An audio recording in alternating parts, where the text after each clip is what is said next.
खबरदार रहने के लिए चैनल को सब्सक्राइब करें और प्रेस करें बेल आइकन। नमस्कार, आप देख रहे हैं अपना सबसे विश्वसनीय चैनल इंडिया टाइम 24 न्यूज। पूरी दुनिया कोरोना वायरस से लड़ रही है। ऐसे में अर्चना योगायतन के संस्थापक सत्यनारायण यादव ने एक कॉन्फ्रेंस के जरिए प्रधानमंत्री मोदी के जनता कर्फ्यू के आह्वान का समर्थन किया और प्राकृतिक तरीके से कोरोना वायरस से बचने के उपाय बताए।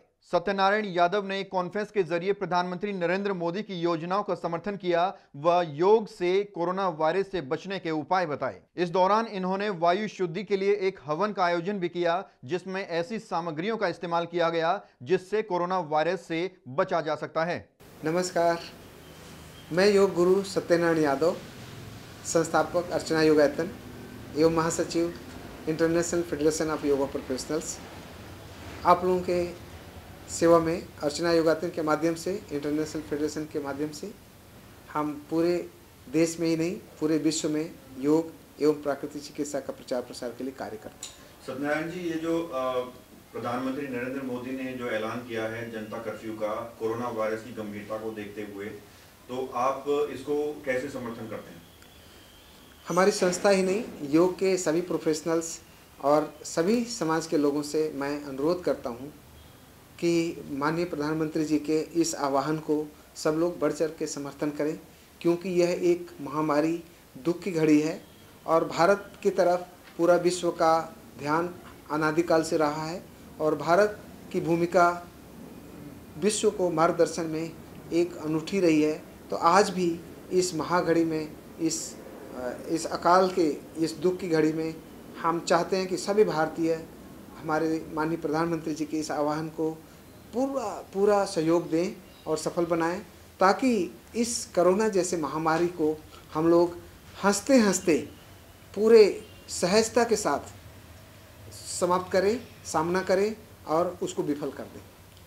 और इसके साथ जैसे कि प्रधानमंत्री मोदी ने कहा है कि 22 तारीख को सुबह 7 बजे से जो है शाम को 5 बजे तक जो है थाली पीटना है और तालियों के साथ उन लोगों का जो है शुक्रिया अदा करना है जो आपको बचा रहे हैं, जो डॉक्टर वर्क है। इसके साथ कुछ और भी आप अपील करना चाहते हैं? देखिए, माननीय प्रधानमंत्री जी के ये कृतज्ञता व्यक्त करना, जो भी स्वास्थ्य कर्मी हैं, जो भी समाज के कल्याण के लिए काम करते हैं, ये बहुत ही सराहनीय और विनम्रतापूर्ण कदम है, विचारधारा है। हमें सबको ऐसा विचार रखना चाहिए कि जो भी हमारे लिए त्याग करता है, समाज के लिए सहयोग करता है, कल्याण के लिए काम कर रहा है, उनके लिए हम सम्मान जरूर अपना अपना व्यक्त करें। तो थाली बजाने के साथ साथ चाहे शंखनाद करें, चाहे जो भी करें, हम ये चाहते हैं कि हमारे ऋषि मुनियों की विद्या के अनुसार भी, भारतीय संस्कृति के अनुसार भी हम 1 मिनट के लिए, चाहे 5 मिनट के लिए, चाहे जितना संभव हो, हम बैठ करके प्रभु से प्रार्थना करें। चाहे हम वाहेगुरु से प्रार्थना करें, चाहे गॉड से करें, चाहे जीसस से करें, चाहे अल्लाह से करें, चाहे भगवान से करें, हमें अपने अपने ईश्वर से प्रार्थना करनी है कि उनको शक्ति दे और हमारे लिए जो कार्य कर रहे हैं, त्याग कर रहे हैं, हम उनके लिए भी शक्ति मांगें और अपने लिए भी शक्ति मांगें, सबकी सद्बुद्धि के लिए, सात्विकता के लिए। एक योग गुरु के तौर पर आप इस वायरस को कैसे देखते हैं और जिस तरह से पूरी दुनिया इसके वैक्सीन बनाने लगी हुई है, आप कैसे इसको कम करने की कोशिश कर रहे हैं? क्या अपील करना चाहिए? क्या कुछ हवन कर रहे हैं? क्या कुछ पेड़ पौधों की मदद से आप इसका जो असर है वो लोगों तक ना पहुंचे, उसके लिए क्या कर रहे हैं? देखिए, जो विश्व स्वास्थ्य संगठन WHO या जितने भी स्वास्थ्य के एक्सपर्ट्स हैं, डॉक्टर्स हैं, चिकित्सालय के जो मर्मज्ञ हैं, उनके एक एक अनुदेशों का हमें अक्षरशः पालन करना चाहिए, क्योंकि एक नई बीमारी है, नई समस्या है। तो हमें उन चीज़ों को पूरा कि आप दूरी बना के रखिए, किसी से मिलिए मत, हाथ मिलाइए, जो कुछ भी सफाई रखिए और सैनिटाइजर यूज़ करिए, हाथ धोइए, मिलिए जुलिए मत, जो भी है बिल्कुल हमें एकदम पालन करना चाहिए, बल्कि उसमें सहयोग करना चाहिए, उसको बढ़ावा देना चाहिए। जो लोग नहीं जानते हैं उनको कैसे करना है, उसको व्यावहारिक हमें ट्रेनिंग प्रशिक्षण देना चाहिए। इसके साथ साथ हमारे भारतीय ऋषि मुनियों की या भारतीय परंपरा की जो गतिविधियाँ हैं, चाहे हवन कहिए, चाहे वनस्पतियों के शरण में जाइए, चाहे प्रकृति के शरण में जाइए, चाहे सूर्य की किरणों के बीच में रहिए, चाहे खुले वायुमंडल में जाइए, प्रदूषण से दूर रहिए और एकांत में, जैसे हमारे माननीय प्रधानमंत्री जी ने कहा है कि आप ऑफिस कम से कम जाइए, बाहर कम से कम निकलिए, चिकित्सालय भी अनअवॉइडेबल, यानी जब नहीं कोई रास्ता है तभी जाइए। तो ये सब चीज़ें बहुत ही उपयोगी और व्यवहारिक बातें हैं।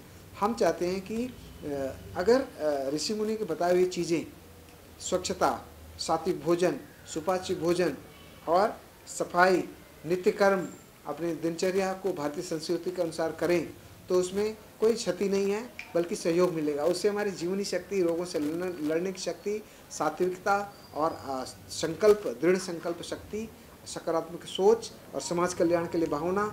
और हम कहते हैं कि ऋषि मुनि ने कहा है कि संगच्छध्वम संबद्धध्वम संयोमनांस जानतम देवा भागे यथा पूर्वे संजा नाना उपासते। यानी ऋषि मुनियों ने कहा है कि हमें दुख की घड़ी हो चाहे सुख की घड़ी हो, अगर एकजुट होकर के समग्र रूप से एक मत से हम अगर आगे बढ़ेंगे तो बड़ी से बड़ी विपत्ति का भी हम सहजता से सामना कर सकते हैं। तो ऋषि मुनियों को इस बात को ध्यान रखते हुए हम सभी भारतीयों से ही नहीं, पूरे विश्व के लोगों से हम निवेदन करते हैं, अपील करते हैं कि एकजुट होकर के सब लोग एक दूसरे का सहयोग करें और इस विफल बनाएं इस घड़ी को, ये जो कोरोना की जो महामारी आई है। सत्यनारायण जी, बीमारी जो है महामारी कोरोना, ये किस चीज़ में है? घूमने फिरने में है, खाने पीने में है? कई लोगों ने इसको ऐसा कह दिया है कि ये खाने पीने में भी हो गई है, घूमने में हो गई है, हाथ मिलाने में हो गई है। क्या है बीमारी ये? देखिए, जितने भी इसके बारे में चिकित्सक लोग या मर्मज्ञ लोग खूब बढ़िया से बता रहे हैं, विस्तार में बता रहे हैं।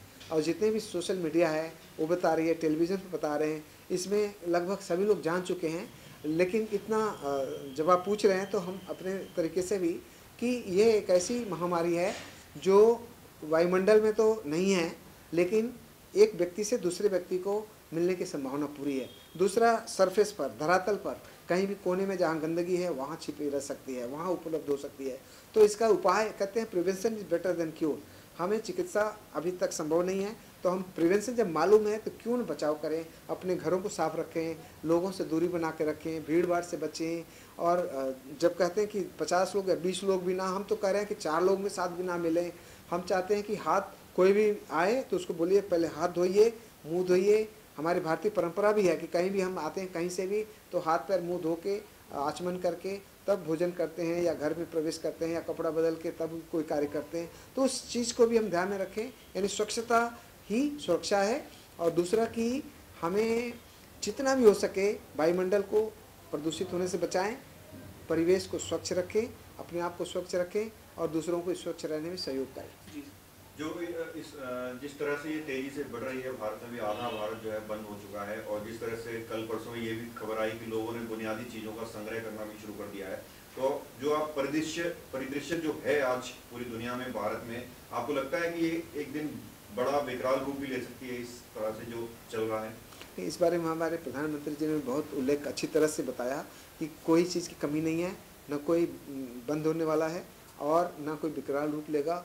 अगर हम लोग सहयोग के साथ एकजुट होकर के जैसे जैसे कहा जा रहा है अगर उसका पालन करेंगे तो कोई विकराल रूप नहीं लेगा। इस कठिन घड़ी को भी हम बहुत सहजता से, हम भारतीयों की ये आदत है और सिद्धांत है और क्षमता है कि हम लोग कठिन से कठिन परिस्थितियों में, कहते हैं इकबाल जी ने कहा है कि सदियों रहा है दुश्मन दौरे जमा हमारा। कुछ बात है कि हस्ती मिटती नहीं हमारी, सदियों रहा है दुश्मन दौरे जमा हमारा, सारे जहां से अच्छा हिंदुस्तान हमारा। तो हम भारतीयों को अपने भारतीयत्व का परिचय देना है और एकजुट होकर के सामना करें। कोई परिदृश्य खराब नहीं है, हम लोग इस कठिन घड़ी को सहजता से पार करेंगे। जी, कुछ चंद लाइनों का संदेश आप देना चाहेंगे 22 मार्च के लिए, जो प्रधानमंत्री नरेंद्र मोदी ने सबके लिए बोला है, पूरे देशवासियों के लिए? चंद लाइनों में क्या कहना चाहेंगे सभी के लिए आप?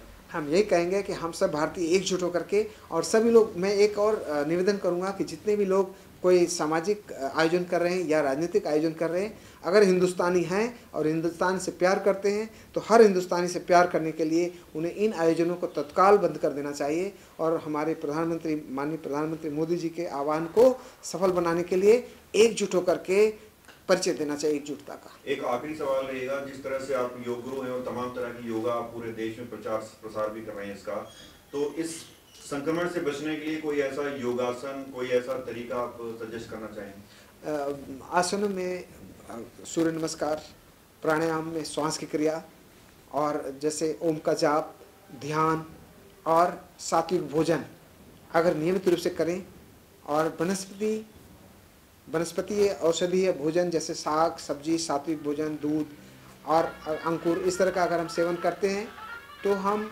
इस विषम परिस्थिति से लड़ने में हम अपने आप को सक्षम पाएंगे, क्योंकि जीवनी शक्ति, वाइटल फोर्स, रोगों से लड़ने की क्षमता, जितनी हम सात्विक भोजन करेंगे, जितना योगाभ्यास और संयम का पालन करेंगे, सकारात्मक सोच रखेंगे, उतना ही हम रोगों से लड़ने में ज़्यादा सक्षम होंगे। और हमारी भी आपसे अपील है कि मुश्किल के इन क्षणों में सरकार की एडवाइजरी को फॉलो करें। इस संक्रमण से डरे नहीं बल्कि इसका मुकाबला करें, वो भी ईमानदारी से। इस खबर में फिलहाल इतना ही। देश और दुनिया की तमाम खबरों के लिए आप बने रहिए हमारे साथ और देखते रहिए इंडिया टाइम 24 न्यूज। नमस्कार।